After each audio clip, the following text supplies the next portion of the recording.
কল্পনা করুন এমন একজনের শরীর যার চামড়া প্রতি মুহূর্তে পুড়ে ছাই হয়ে যাচ্ছে, পরক্ষণেই আবার নতুন চামড়া গজাচ্ছে, আবার পুড়ছে। একবার দুবার নয়, কোটি কোটি বার। 1 বছর নয়, 1 যুগ নয়, পৃথিবীর হিসাবে পার হয়ে গেছে 1000 কোটি বছর। হে আমাদের রব, আমাদের এখান থেকে একবার বের করুন, আমাদের দুনিয়ায় পাঠিয়ে দিন। জাহান্নামের সবচেয়ে গভীর গর্তে আগুনের এক সিন্দুকের ভেতর কুঁকড়ে পড়ে আছে একটি যন্ত্রণা কাতর সত্তা। তার চেহারা বিকৃত, চোখগুলো গলে বেরিয়ে আসছে, সারা শরীরে আগুনের পোকাগুলো কিলবিল করছে।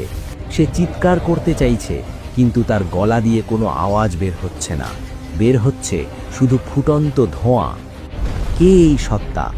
এ আর কেউ নয়, এ হলো সেই অভিশপ্ত ইবলিস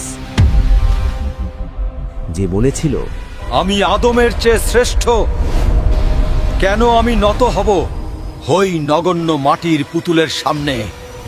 আজ 1000 কোটি বছর পর তার সেই অহংকারের পরিণতি কি? আজ সে জাহান্নামের গভীরে কি করছে? সময় বা কাল দুনিয়াতে আমাদের কাছে খুব দামি, কিন্তু আখেরাতে, বিশেষ করে জাহান্নামে, সময় বা টাইম এক অভিশাপ। আল্লাহ তাআলা ইবলিসকে কেয়ামত পর্যন্ত হায়াত দিয়েছিলেন। সে তার হায়াত শেষ করেছে পাপ আর ধোঁকা দিয়ে, কিন্তু বিচারের দিন শেষ হওয়ার পর যখন অনন্তকাল শুরু হলো, তখন থেকে শুরু হলো তার আসল লাঞ্ছনা। আজ আমরা ইতিহাসের পাতা আর হাদিসের ইঙ্গিত থেকে এমন এক দৃশ্য আঁকব যা দেখলে আপনার রক্ত হিম হয়ে যাবে। আজকের ভিডিওতে আমরা দেখব 1000 কোটি বছর আগুনে জ্বলার পর শয়তানের শারীরিক গঠন কেমন হয়েছে, তাকে কি খেতে দেওয়া হচ্ছে, এবং এত বছর পর সে তার সঙ্গীদের সাথে কি আচরণ করছে। দূরে সরে যাও। আল্লাহ তাআলা কেন তাকে কুকুরের সাথে তুলনা করবে? আর কি বা হবে তার শেষ ভাষণ? জাহান্নামের স্তরগুলোর মধ্যে সবচেয়ে ভয়াবহ স্তর হল হাবিয়া বা অতল গহ্বর।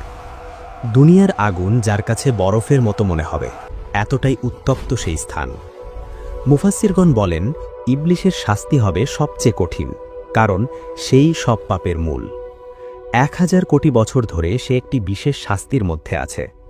কিছু বর্ণনায় পাওয়া যায় জাহান্নামের তলদেশে আগুনের তৈরি একটি বিশাল সিন্দুক বা কফিন আছে। ইবলিসকে সেই সিন্দুকের ভেতর ঢুকিয়ে তালাবদ্ধ করে দেওয়া হয়েছে। কেন জানেন? কারণ